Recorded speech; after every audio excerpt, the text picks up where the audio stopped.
Diferenciabilidad es una palabra parecida a, en algún sentido, a derivabilidad, pero no es lo mismo. Clase pasada, habíamos visto aproximación lineal, diferenciabilidad y existencia de recta tangente. Recordemos cómo era lo de la clase pasada y vamos a agregar un dibujo más. Entonces, estamos en el mundo todavía de las funciones de una variable, del primer módulo, ¿está? Su gráfica es, por ejemplo, algo así.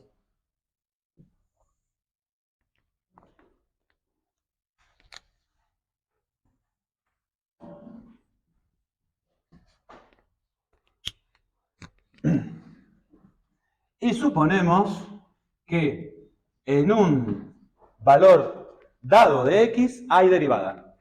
Diré que f es derivable en a. También, para este caso, hay recta tangente, porque la única condición que necesitamos para que haya recta tangente para funciones de una variable es que haya derivada. ¿Está? Entonces, dibujo una línea recta tangente a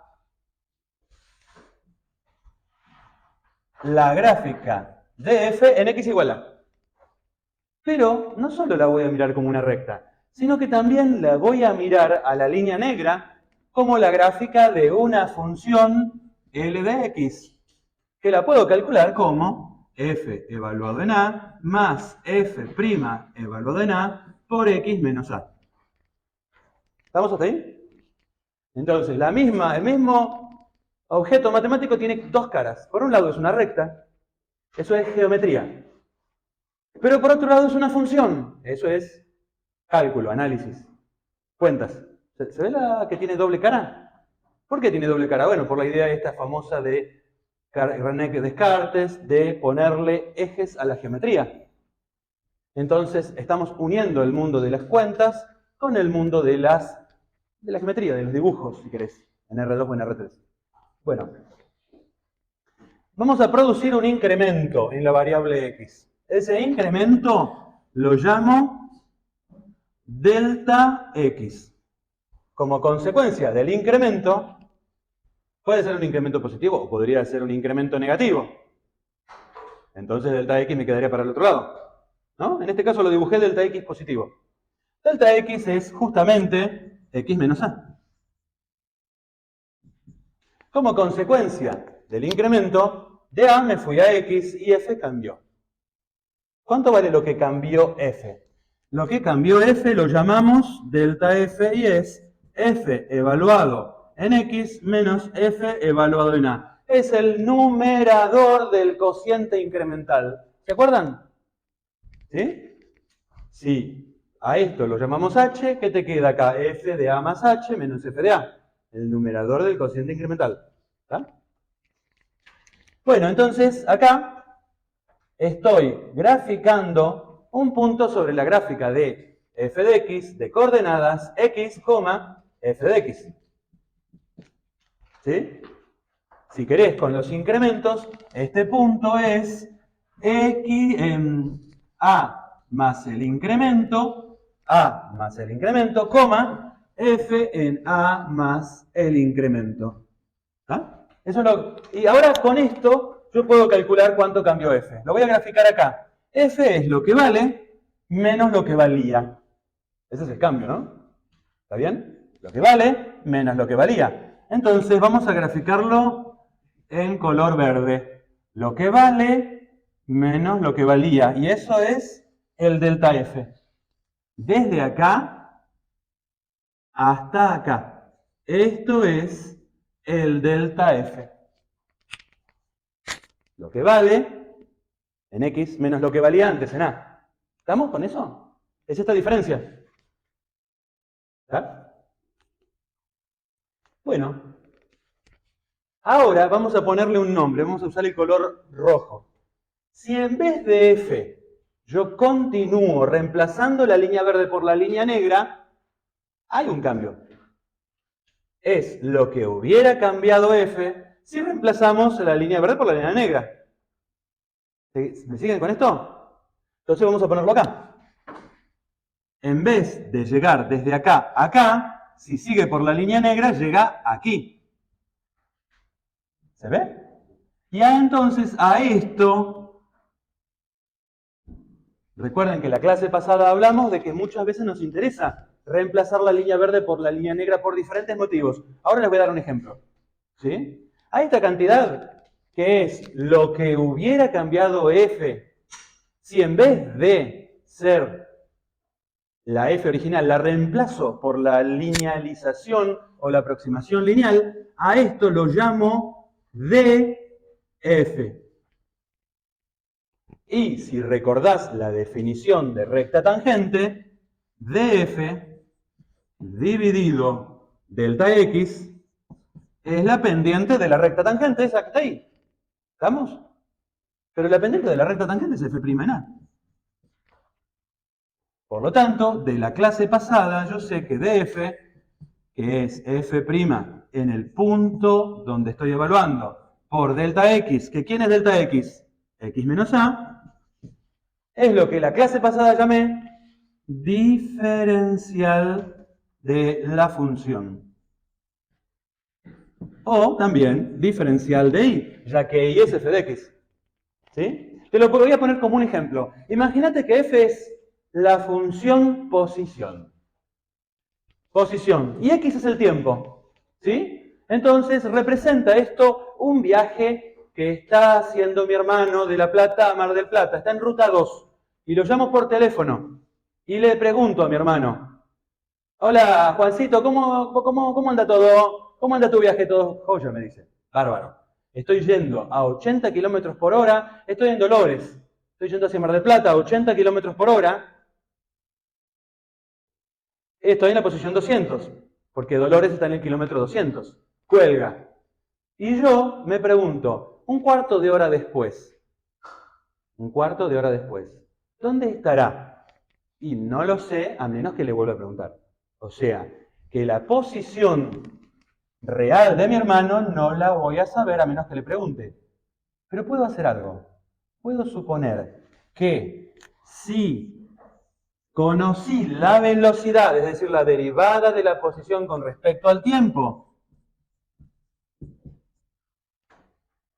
en el momento de la llamada. ¿Pasó cuánto tiempo? ¿Cuánto tiempo pasó? Pasó un cuarto de hora, ¿no? ¿Estamos bien? Un cuarto de hora. Ok. Con esos dos números, ¿puedo hacer una estimación de dónde estará? ¿De cuánto habrá cambiado su posición? Empecemos por el cambio de posición. El cambio de posición no lo conozco, pero puedo estimar qué hubiera pasado si más o menos mi hermano sigue a 80 kilómetros por hora, un cuarto de hora más. ¿Cuánto habrá avanzado? Hacer 80 kilómetros por hora durante un cuarto de hora. 20 kilómetros, ¿no? A ver cómo se obtiene con estos dos números. ¿Qué operación hicieron? ¿Qué operación hicieron? ¿Sumaron? ¿Dividieron? ¿Qué hicieron? ¿Dividieron 80 dividido un cuarto? Multiplicaron, sí, perfecto. ¿Qué es lo que está acá? Multiplica f' en a, la velocidad, por el incremento de tiempo y tendrás cuánto hubiera avanzado mi hermano de haber continuado a ritmo constante, es decir, a velocidad constante, a pendiente constante, o sea, por la línea negra, en vez de continuar por la línea verde. Porque yo no sé lo que hizo mi hermano. Capaz que mi hermano aceleró. Capaz que dijo, quiero llegar más temprano, quiero avanzar más. O no, capaz que iba con su nene y el nene le dijo, quiero hacer pis, papá. ¿Me siguen? Entonces, a esta cantidad, esto es el diferencial de cambio de posición. El diferencial de posición. ¿Cuánto cambió? Si yo quiero saber, acá lo tengo también, este es el diferencial. Si yo quiero saber la posición, le sumo la posición en el inicio. Si me dijo que estaba en la posición, ¿qué posición? La posición 200. O sea, esto sería posición inicial 200, más el diferencial que lo calcularon ustedes en 20 kilómetros. Ok, entonces ahí tenemos, primera idea. ¿Puedo utilizar el diferencial, por ejemplo, para estimar cambios de funciones? ¿Sí? Si a mí las llamadas a mi hermano me cuestan mucho dinero o mi hermano entra en una región donde no hay señal, aún así puedo hacer esto. ¿Me siguen? ¿Sí? ¿Se entiende la idea? Esto se usa. De hecho, ustedes lo dijeron. Ustedes dijeron que había que multiplicar 80 por un cuarto. Ustedes dijeron 20. Quiere decir que ustedes, de alguna manera, usan diferenciales. Ahora vamos a generalizar esto y usarlo para cualquier función. Lo único que necesito es que tenga derivada. Si tiene derivada en A, es derivable. Si admite recta tangente en A, es diferenciable. Y para funciones de una variable, ser derivable coincide con ser diferenciable. Coincide, es lo mismo. ¿Hasta acá estamos? ¿Estamos? Entonces, la aproximación lineal aproxima a f y el diferencial aproxima al delta f. Voy a escribirlo acá. El diferencial de f aproxima al delta f. ¿Te lo digo de nuevo? El cambio de posición de mi hermano no lo sé, pero aproximadamente lo puedo estimar en el diferencial, 20 kilómetros. Este es el diferencial, 20 kilómetros. ¿Estamos? Te lo estoy contando con un lenguaje nuevo. Vos no lo llamás en la vida cotidiana diferencial. Pero necesitamos incorporar hoy un lenguaje nuevo. ¿Por qué? Porque lo vas a usar a partir de ahora en toda función derivable. ¿Sí? Y no solo lo vas a usar el diferencial para calcular cambios de función, sino que también, por ejemplo, se puede usar para calcular errores. Lo que se llama la propagación de los errores. Eso es muy importante para cualquier aplicación técnica. No tanto en lo que le llaman la matemática pura, sino que en la aplicación de la ingeniería cuando vos trabajás con números aproximados.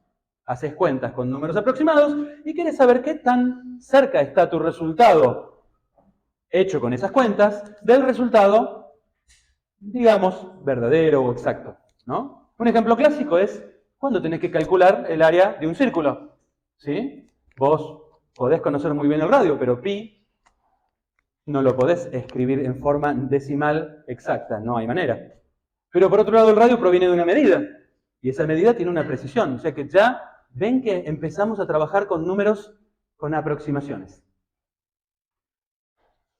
Mundo de una variable. ¿Nos metemos ahora en el mundo de dos variables? ¿Se animan? ¿Sí o no? Están medio como dormidos, dormidas. ¿Nos metemos en dos variables?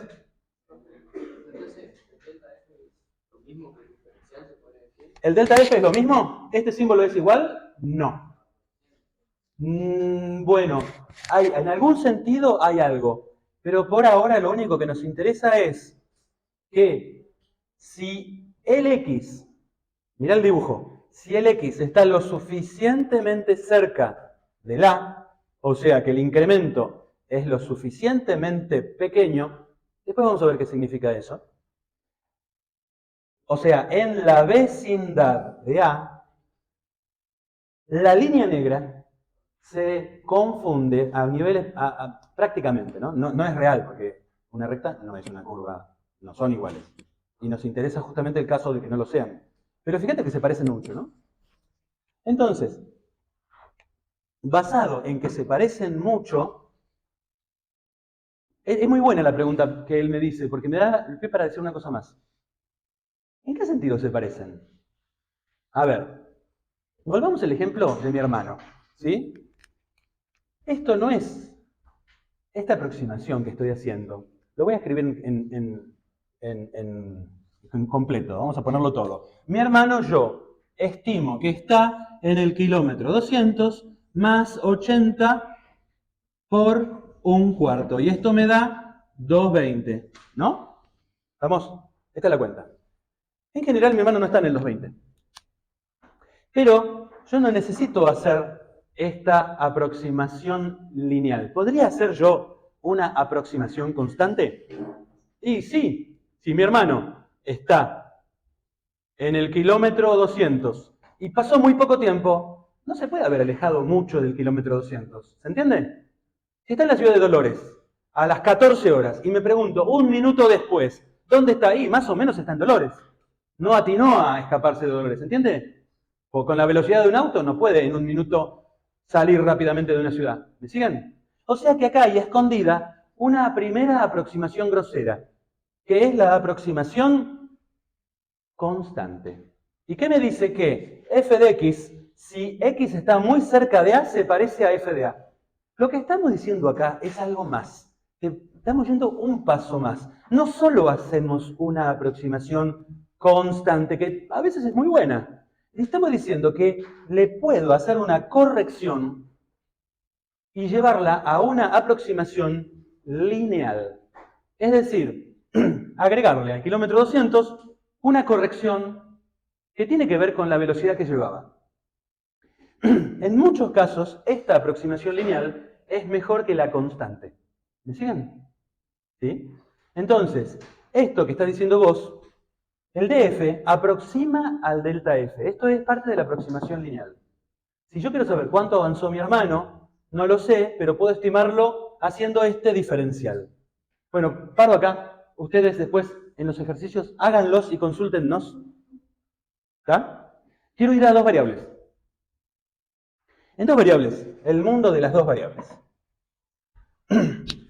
Yo estoy pensando ahora que tengo una función de este tipo. El dominio está en R2 y su gráfica ¿en dónde está?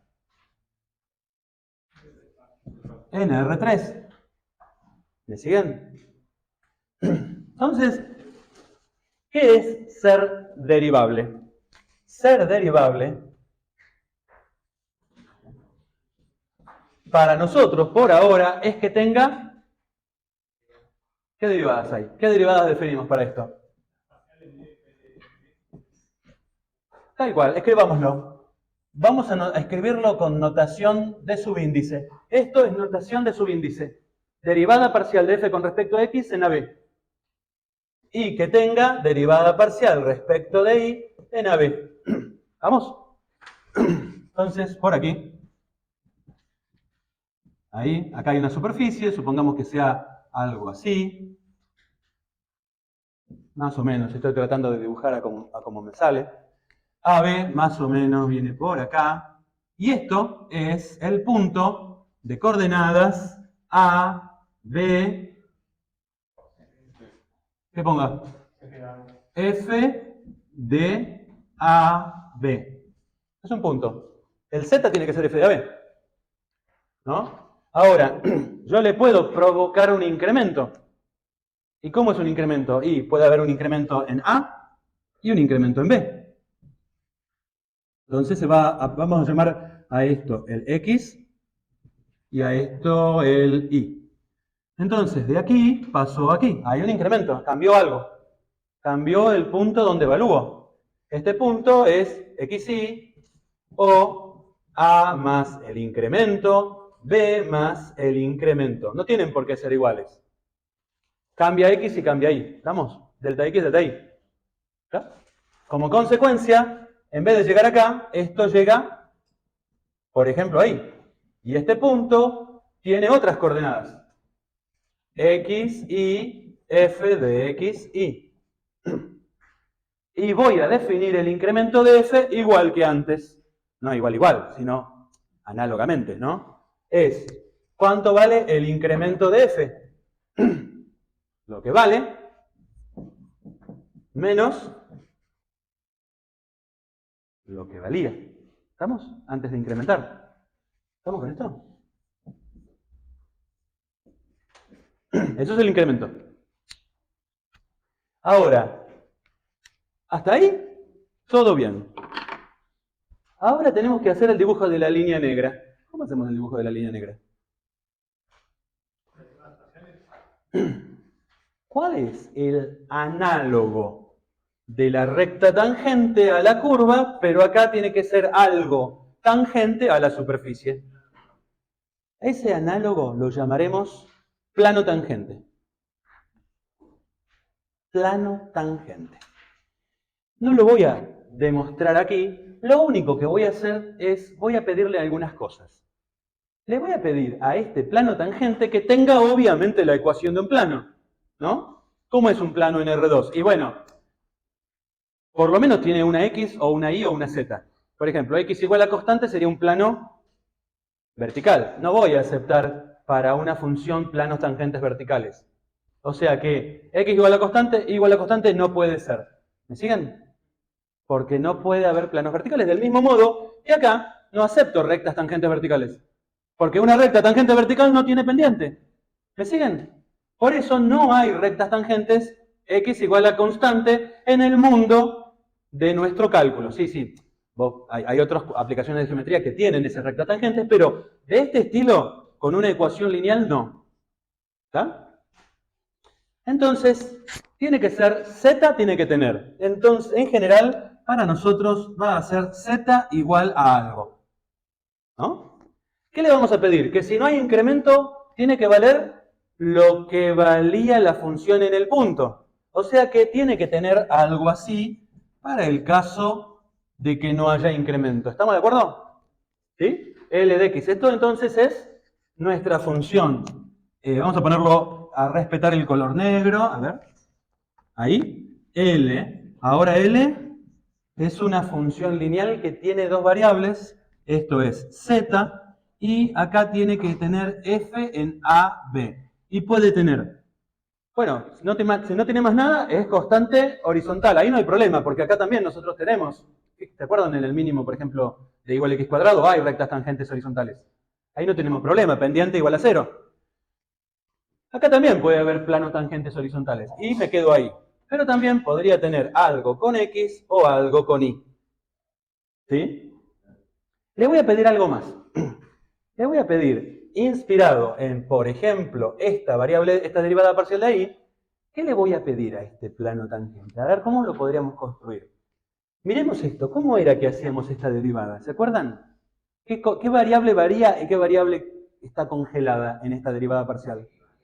X varía. ¿Y quién no varía? Por lo tanto, esta variable, esta derivada parcial, está ocurriendo en un mundo de tres variables, donde, ¿cuál me dijeron que estaba congelada? ¿En qué valor tiene que estar congelado el y? En B. Claro, pero este es un plano vertical. Esta derivada, vamos acá, ocurre en un plano vertical igual B. ¿Cuál es el plano vertical igual B en este dibujo? Pues voy a dibujar en color... ¿Me juego con el azul? Bueno, azul. Vamos a dibujar este plano vertical acá en color azul. Acá. ¿Cómo dibujo un plano vertical igual B que tiene que pasar por el punto este?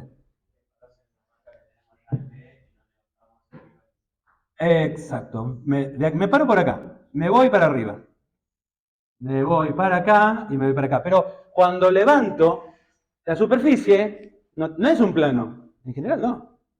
Puede que sí, puede que no. Entonces, cuando corto una superficie z de f de x, y la corto con el plano y igual b, ¿qué me queda? Me queda z igual a f de x, b. En este lugar estoy haciendo esta derivada parcial, porque congelé la y. Pero esto es una función de ¿cuántas variables? Una sola. Voy acá, hago la intersección de este plano vertical, por ejemplo, supongamos que es esta curva. ¿La ven? Superficie, corté. Y en esa curva, esta derivada, ¿qué es? Es la derivada pendiente de ¿qué cosa? Es la derivada de una función de una variable. ¿Qué es la derivada de una función de una variable? ¿La pendiente de qué? O sea que si yo estuviera en y igual a b, yo tendría que tener algo así como derivada de f con respecto a x. ¿En dónde la tengo que evaluar? En AB. Esto, recuerden, ¿qué significa? Primero derivo y después la evalúo en AB. Y cuando derivo no evalúo todavía, tengo que solo fijar y el resto no lo fijo. ¿Y por qué esto tengo que multiplicar? Por el incremento que no puede ocurrir en y, porque y está clavado en B. ¿qué puedo incrementar acá? O sea que esto, si fuera en E igual B, solo tengo eso que está acá. ¿Estamos hasta acá? ¿Estamos con esto? Ok, ahora miro, vamos a ponerlo, esto lo pongo en color azul, todo en color azul. Y igual B, en color azul. Ahora vamos a poner en color verde. A ver, en color, bueno, ¿eh? Azul de nuevo, ¿te parece? Uso azul de nuevo, muy bien, azul. La segunda, ¿congelo qué cosa? ¿En qué? O sea que me queda z igual f de a, i. Nuevamente, función de una variable. Voy a graficarla acá. Ahora, el plano este era el viejo igual b, pero ahora voy a trazar otro. Es un plano que pasa por este punto, es vertical, y su ecuación es x igual a a. O sea que, levanto por acá, y hay otra curva, que es la curva que resulta de hacer esa intersección. ¿Sí? Lo corté con otro plano vertical perpendicular al anterior. X igual a A. Ok. Pero de nuevo, entonces, estoy en la misma situación que acá. Yo tengo que acá, para la curva, la recta tangente, ¿qué forma tiene que tener? Derivada. ¿Cuál es la derivada que estoy manejando acá? Esta. ¿En dónde lo tengo que evaluar? Multiplicado por qué incremento. Bueno, X no puede incrementarse porque está clavado en A. Y menos B. Ok. Entonces te voy a proponer lo siguiente. Dado que acá hay suma, voy a sumar. Y te propongo que esta ecuación que acabo de escribir, fíjense bien, a ver. Si yo a esta ecuación la miro bien, tengo z, voy a subrayar con rojo los números fijos. Este es un número fijo. Este es un número fijo, este es un número fijo, este es un número fijo, este es un número fijo. Z igual a esto, tengo z, número por x menos a, número por x menos b. Es un plano. ¿No? ¿Estudiaron plano? Capítulo 6. Es un plano, ¿no? En R2, en R3. Ok. Bueno. Ok. Si te confunden... Una recta que contiene dos planos. Claro, está bien, porque se intersecan una recta vertical, que es la recta y igual bx igual a... Sí, sí. Está muy bien. Entonces te voy a dar un ejemplo. Ejemplo de esto, z igual a 3 más 5 por x menos 1 más, menos y más 2. Esto es un ejemplo de esto, ¿no? ¿O no? Z igual. Esto es 3. Esto vale 5. Esto vale menos 1. B y A están dados acá. 1 menos 2. ¿Estamos? Ok. Si yo te congelo el i en menos 2, me desaparece todo esto y me queda la ecuación conocida esta de acá arriba. Ecuación de una recta tangente, con la derivada adecuada. Si te congelo el x en 1, me queda la otra ecuación de la otra recta tangente. O sea que tenemos acá, curva, una superficie en el espacio, genera al intersecar una curva, tiene una recta tangente. Genera al intersecar otra curva, tiene otra recta tangente. Yo te propongo ahora que mirando esto reflexiones y veas que este plano contiene a las dos rectas tangentes verdes. Vamos a pedirle al plano tangente que haga eso. ¿Se entiende lo que digo? Ok. Entonces, vamos a llamar a toda función derivable, en este sentido, podemos escribir esto, ¿no? Podemos escribirlo. Como por ejemplo, yo te puedo escribir esto. ¿Puedo escribirlo? ¿0 sobre 0? ¿Puedo escribirlo? ¿Son legítimos 3 símbolos matemáticos? ¿Sí? ¿Existe? No. Que yo pueda escribir esto no significa que exista. A ver, este plano sí existe, pero no te estoy diciendo solo que exista. Yo te estoy pidiendo que sea tangente, como esta recta es tangente a la curva. ¿Me siguen? ¿Estamos hasta ahí? Este plano existe, pero lo que yo te pido, además, es que sea tangente. Y eso todavía no lo demostré. ¿Estamos con eso? Que yo lo escriba, que yo te diga, hay una montaña de oro de 20 kilómetros de altura en la India. Y yo puedo decirlo, pero no quiere decir que exista. No hay una montaña de oro de 20 kilómetros de altura en la India. No hay. ¿Se entiende esto? Entonces, este plano, que una función sea derivable, no me garantiza para funciones de dos o más variables que este plano sea tangente. Lo que sí podemos decir es lo siguiente. Si existe el plano tangente, es este. Si existe el plano tangente, es este. ¿Está? Entonces, ahora vamos a dividir las funciones f de x y en dos grupos. La voy a poner acá en color negrito. Dos grupitos. Y con esto ya termino. No sé qué horario estamos. ¿Qué hora es?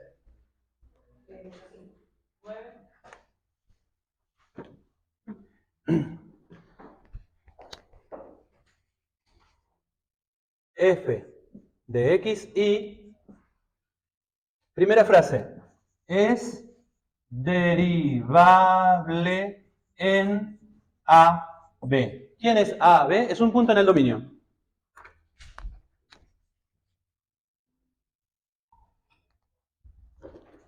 Acá te dibujo el dominio de una función de R2. ¿Qué significa? Que es derivable en A, B, que existen las dos derivadas parciales. ¿Está? Rayita. Es diferenciable en A, B. ¿Qué significa que es diferenciable en A, B? Sinónimo significa equivalente a admite plano tangente en A, B. Son dos afirmaciones diferentes para dos variables. Entonces, primera idea. Si es diferenciable en AB, entonces es... ¿Qué es? Derivable en AB. ¿Estamos? Primera idea. Al revés, no necesariamente. Al revés, de acá no implica esto. ¿Está? Bien. Algo más quería decir yo.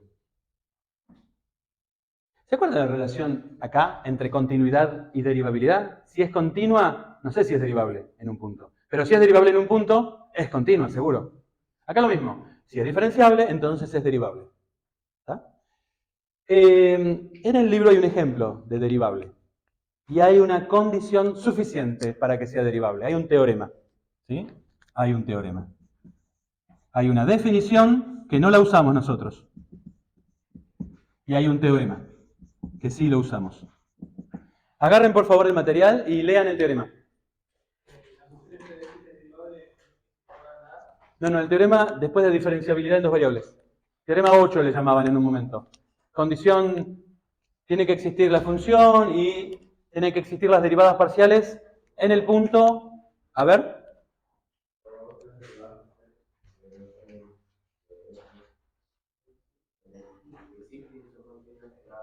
A ver, hagamos acá otra rayita, ¿ven? Otra raya, lo voy a poner en color rojo.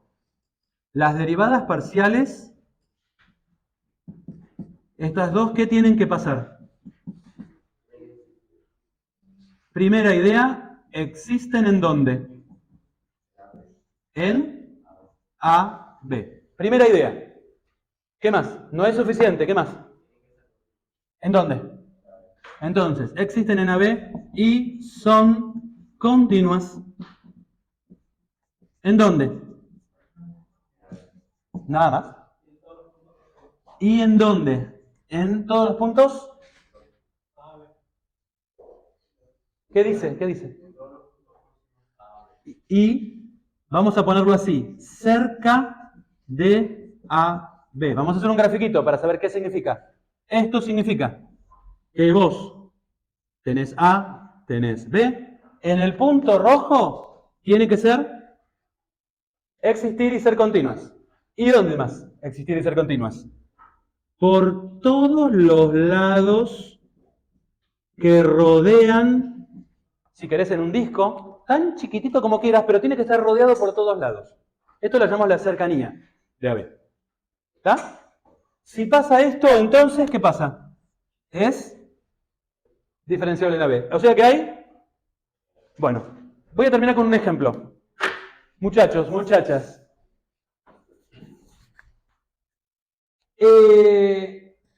¿Cómo se construye un estadio de fútbol? El piso del estadio de fútbol. ¿Qué tamaño tiene el piso del estadio de fútbol?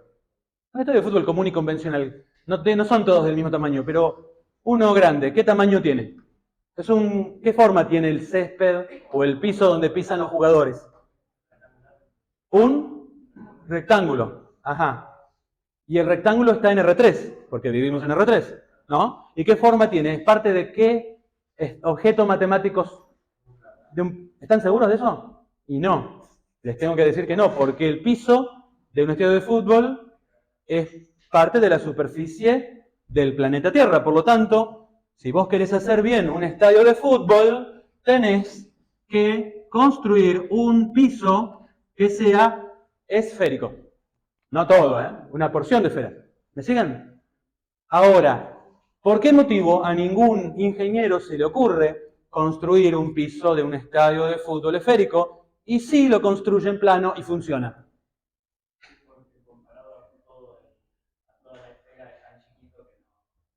Comparado a toda la superficie esférica es tan chiquito que no afecta ¿a qué? No es plano. O sea, estamos de acuerdo que no es un plano el piso de un estadio de fútbol. Al ser parte de la superficie del planeta Tierra, tampoco la superficie del planeta Tierra es una verdadera esfera. Tiene una forma única y especial por un montón de motivos. Pero supongamos que en primera aproximación es una esfera. Por lo tanto, el piso de un estadio de fútbol es una porción de esfera. Pero en la vida práctica lo diseñamos como plano. ¿Por qué? O sea, porque en esa es tan chiquito que ¿qué pasa cuando yo tomo una porción muy chiquitita de superficie esférica? Reemplazar la superficie esférica por una superficie de ecuación lineal, o sea, un plano especial, es una excelentísima aproximación. La superficie esférica, para una porción lo suficientemente pequeña, no podemos encontrarle diferencia con un plano. Ese plano del estadio de fútbol, adivinen cómo se llama matemáticamente. El plano tangente. ¿Me siguen a qué voy? Porque por ahí, con toda esta historia, piensan que esto es algo abstracto. No, no, no, lo están usando muchas veces. De hecho, este piso es un plano tangente. Este piso sobre el cual estamos pisando ahora. ¿Me siguen la idea de plano tangente? Bueno, lo loco del asunto es que no toda función derivable, su gráfica, no toda tiene plano tangente. Yo le puedo hacer un ejemplo ahora, pero no lo voy a hacer, lo hice en viejos videos, lo hacemos mesa por mesa. Y también en el libro hay un ejemplo, ¿sí? Hay infinitos ejemplos, pero hay 2 o 3 que son como los que más fácil se ve. ¿Por qué miércoles hay derivadas, pero no hay plano tangente? Cosa que acá no puede ocurrir. Paramos acá.